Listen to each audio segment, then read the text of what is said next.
Baik,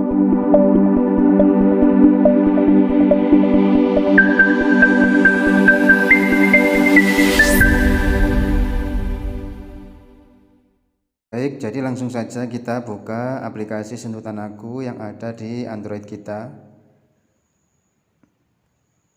Dan seperti ini tampilan dashboard daripada aplikasi Sentuh Tanahku yang sudah terverifikasi.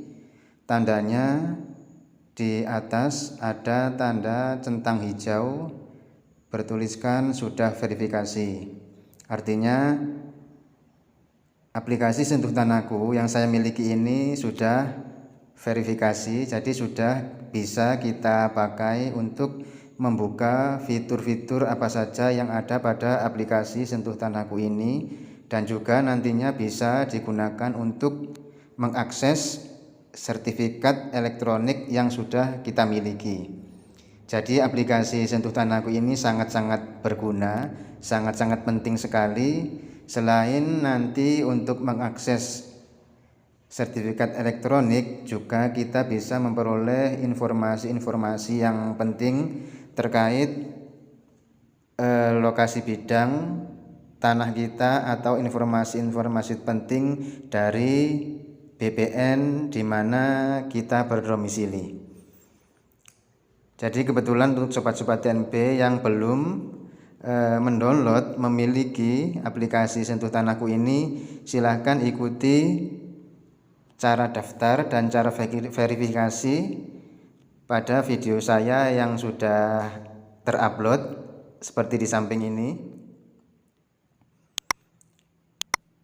Jadi silakan ikuti panduan atau cara-cara daftar dan cara verifikasi sesuai video di samping itu, agar nanti pendaftaran kita dan verifikasi terkait aplikasi ini bisa berjalan dengan baik. Oke, langsung saja kita ke topik bahasan. Kita akan mencoba mengulas fitur-fitur apa saja yang ada pada aplikasi Sentuh Tanahku ini. Yang terlihat di dashboard utama ada 8 poin, yaitu lokasi bidang, swap loading, cari berkas, validasi surat, antrian online, loketku, info layanan, dan mitra kerja. Tapi ada juga di menu utama ini, coba kita klik, ada juga fitur lain yang nantinya bisa kita cari tahu apa saja isinya daripada fitur itu. Oke, kita ke fitur yang pertama, lokasi bidang. Coba kita cek ya, seperti apa isinya. Jadi pada fitur lokasi bidang ini terdapat dua cara yang dapat kita pakai. Yang satu di tanda merah sebelah kiri, sertifikat analog, dan yang sebelah kanan sertifikat elektronik. Oke, kita coba seperti apa tampilannya hasil daripada fitur ini. Coba kita isi jenis hak, kita klik hak milik, kantor pertanahan. Ini akan saya cantumkan sebagai contoh saja kantor pertanahan di mana saya berdomisili, yaitu Kabupaten Malang.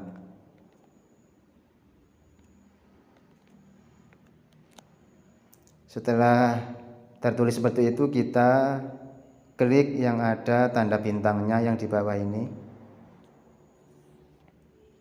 Nomor sertifikat ini sebagai contoh saja akan saya cantumkan nomor sertifikat sebuah bidang tanah milik saya sendiri. Nanti seperti apa tampilannya bisa kita ketahui setelah semuanya terisi.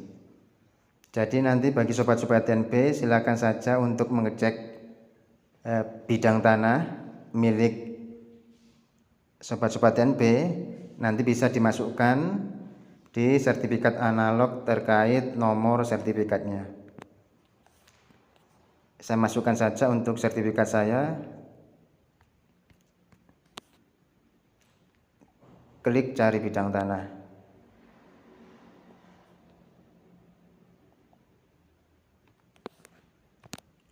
Oh iya, untuk desa atau kelurahannya belum saya isi. Oke, saya isi.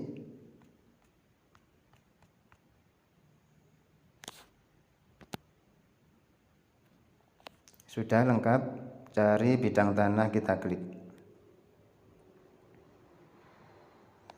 Jadi langsung muncul tampilan seperti ini ya sobat-sobat TNB. Jadi langsung muncul petak bidangnya, sebuah bidang tanah yang saya miliki ini sebagai contoh saja, yaitu sebuah sawah yang berada di pinggir jalan desa. Jadi sudah sangat akurat untuk aplikasi ini. Jadi sangat bermanfaat dan sangat membantu.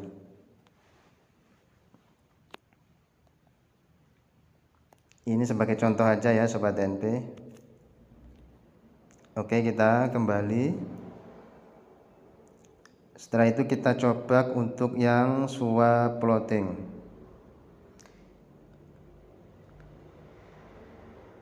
Disclaimer, saya setuju saja, klik saya setuju. Cari kota misalnya Kabupaten Malang, Kabupaten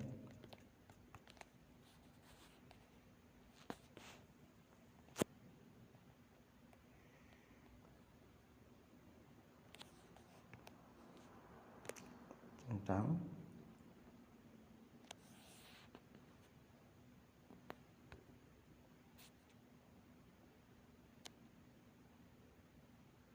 Kita coba klik yang tanda map ini yang bawah.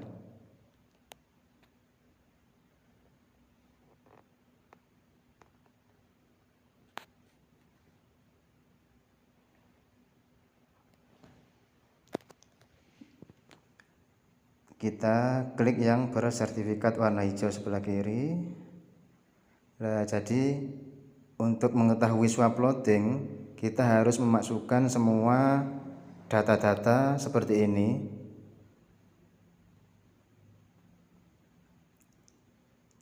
Jadi mohon maaf, saya tidak bisa mengisi semua data ini. Jadi untuk swaploading ini belum bisa secara detail kami tampilkan dalam video kali ini. Misal belum bersertifikat, klik aja yang sebelah kanan. Jadi untuk men-plotting sebuah bidang tanah, kita harus mengisi semua data-data seperti ini. Nama pemilik bidang, nomor telepon, alamat email. Jadi harus lengkap ya sobat TNB. Jadi saya kali ini tidak bisa untuk mereview terkait swaploading karena belum memiliki data-data yang dibutuhkan seperti ini.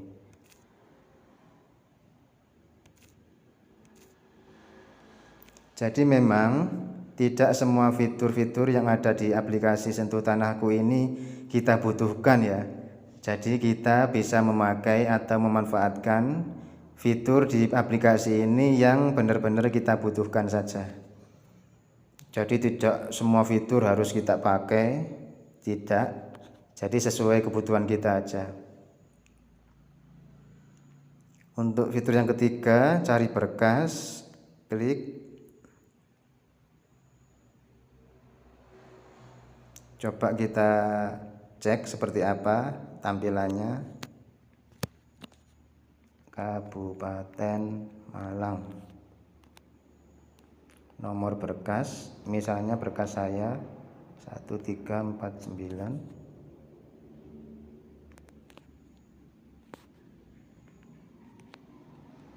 Jadi untuk tampilan tahunnya hanya terbatas di tahun 2019 sampai 2024. Tidak ada lagi pilihan tahun yang lain.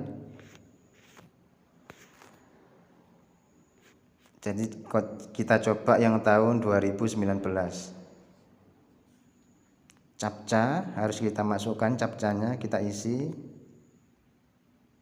101709. Cari berkas.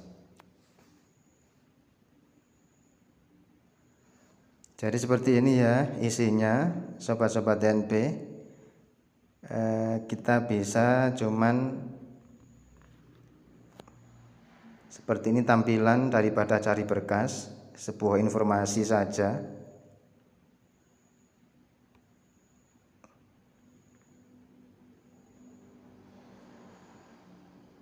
Jadi untuk cari berkas ini tidak terlalu penting untuk kita ketahui ya sobat. Jadi kita kembali aja.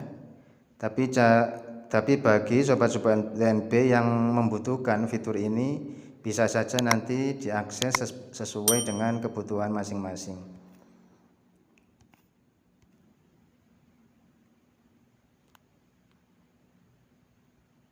Untuk validasi surat,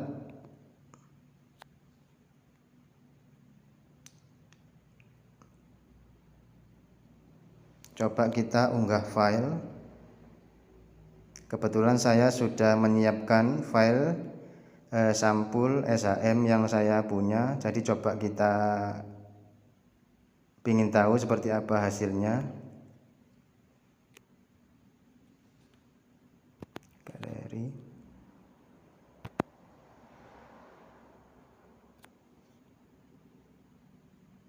Klik yang merah. Tidak menemukan tanda tangan digital. Oke, berarti gagal. Coba yang scan barcode.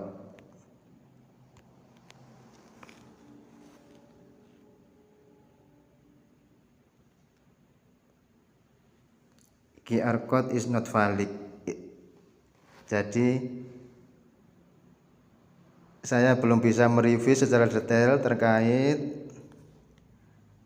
validasi berkas ini, fitur validasi berkas, karena kedua contoh tadi saya rasa gagal untuk membuka isian daripada fitur validasi berkas ini. Jadi bisa sobat-sobat NB yang mengetahui bagaimana cara menggunakan fitur validasi berkas yang ada di aplikasi Sentuh Tanahku, bisa di-share atau bisa komentar untuk video kali ini. Jadi saya memang ini pertama kali mencoba-coba juga membuka aplikasi Sentuh Tanahku, tapi zonk ataupun tidak memperoleh informasi terkait cari berkas dan validasi surat. Oke, kita lanjutkan fitur selanjutnya, antrian online. Daftar antrian, coba kita klik, tambahkan nomor HP.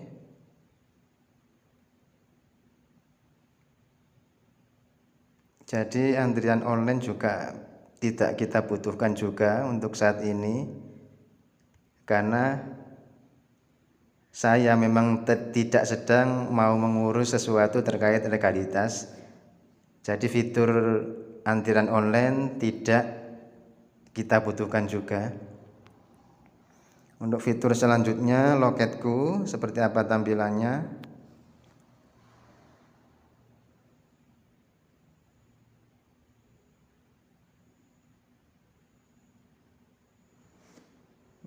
Jadi seperti ini tampilan daripada fitur loketku. Untuk membukanya, kita diharuskan untuk memasukkan username, password, kemudian login. Jadi fitur loketku ini bisa kita pakai, kita gunakan apabila kita mau mengurus sebuah surat di kantor BPN di mana domisili kita berada. Untuk saat ini saya akan menunjukkan aja seperti apa isi daripada fitur loketku. Jadi seperti ini tampilan fitur loketku. Oke, kita kembali. Untuk fitur selanjutnya yaitu info layanan, kita klik aja. Info layanan ini terkait apa saja yang mau kita urus terkait surat-surat ataupun legalitas SHM. Jadi sebagai contoh yang pertama saja, pendaftaran hak milik satuan rumah susun. Coba kita klik. yang tanda panah ini. Jadi isinya terkait pendaftaran hak milik satuan rumah susun. Persyaratan seperti ini bisa dibaca sendiri. Penyelesaian, keterangan, dan tarif semuanya cukup lengkap. Bisa sobat-sobat NP pelajari sendiri ya nanti jika membutuhkan fitur ini.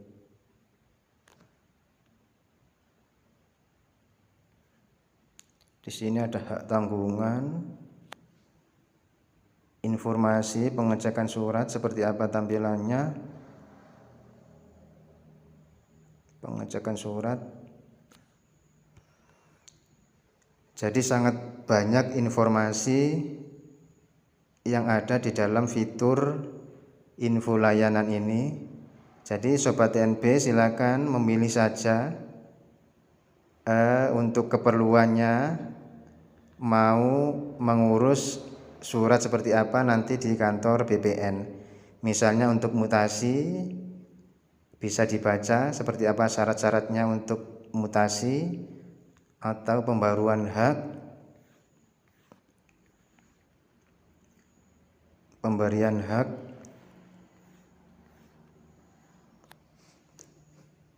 penggantian sertifikat, pengukuran, peralihan hak. Di sini coba kita klik yang peralihan hak jual beli.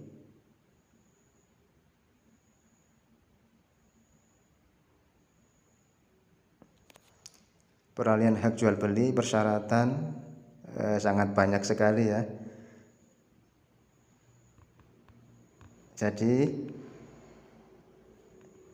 fitur-fitur info layanan ini sangat bermanfaat, berguna ketika kita mau mengurus sesuatu di kantor BPN di domisili kita. Mungkin seperti itu yang bisa saya share terkait fitur info layanan. Bisa sobat-sobat NP baca sendiri sesuai dengan kebutuhan masing-masing. Kita kembali,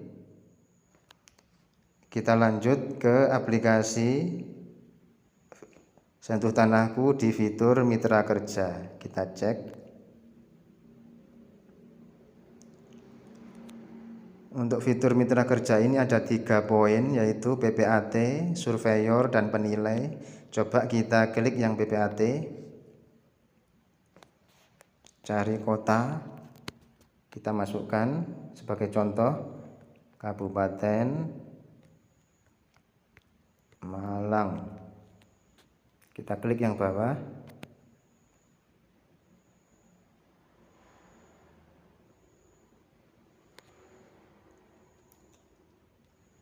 Jadi di fitur Mitra Kerja ini tercantum nama-nama PPAT, notaris, dan PPAT yang sudah resmi dan sudah jelas legalnya. Jadi banyak sekali di sini untuk nama notaris dan juga letak daripada kantor notaris berada. Coba kita search yang sesuai wilayah, misalnya Kepanjen. Kita centang.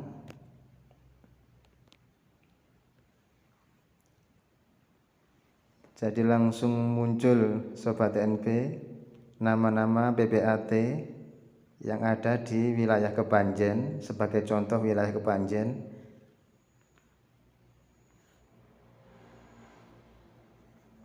Jadi nama-nama PPAT ini adalah rekomendasi dari BPN di wilayah Kabupaten Malang sebagai informasi yang diberikan kepada kita sebagai pemakai aplikasi Sentuh Tanahku agar kita lebih mudah ketika mau melakukan pengurusan legalitas SHM. Kita bisa menggunakan jasa notaris yang sudah disiapkan di aplikasi Sentuh Tanahku ini.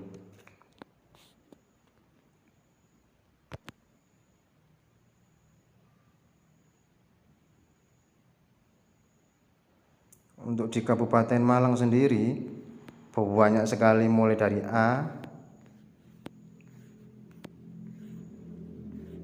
B, C, sampai Z, ini mungkin semua ada.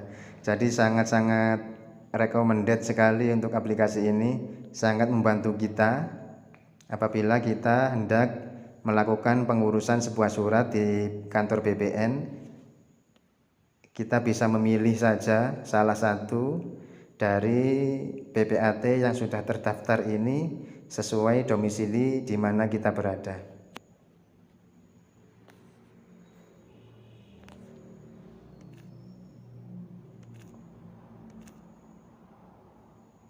Untuk surveyor dan penilai tidak kita buka karena tidak terlalu kita butuhkan ya Sobat NP. Jadi mungkin seperti itu Sobat NP, review kami tentang fitur-fitur apa saja yang ada di aplikasi Sentuh Tanahku. Tapi sebagai acuan bahwasanya tidak semua fitur yang ada pada aplikasi ini kita pakai atau kita pilih. Jadi kita gunakan saja sesuai kebutuhan kita. Kita mau memakai fitur yang mana, disesuaikan saja sesuai kebutuhan kita saat ini. Mungkin cukup sekian Sobat-Sobat NP yang berbahagia, review singkat dari saya tentang fitur-fitur apa saja yang ada pada aplikasi Sentuh Tanahku. Jadi jangan lupa untuk subscribe, like, dan komen video ini, dan juga bisa di-share jika video kali ini dianggap bermanfaat. Saya akhiri, wassalamualaikum warahmatullahi wabarakatuh, dan jangan lupa selalu bersyukur.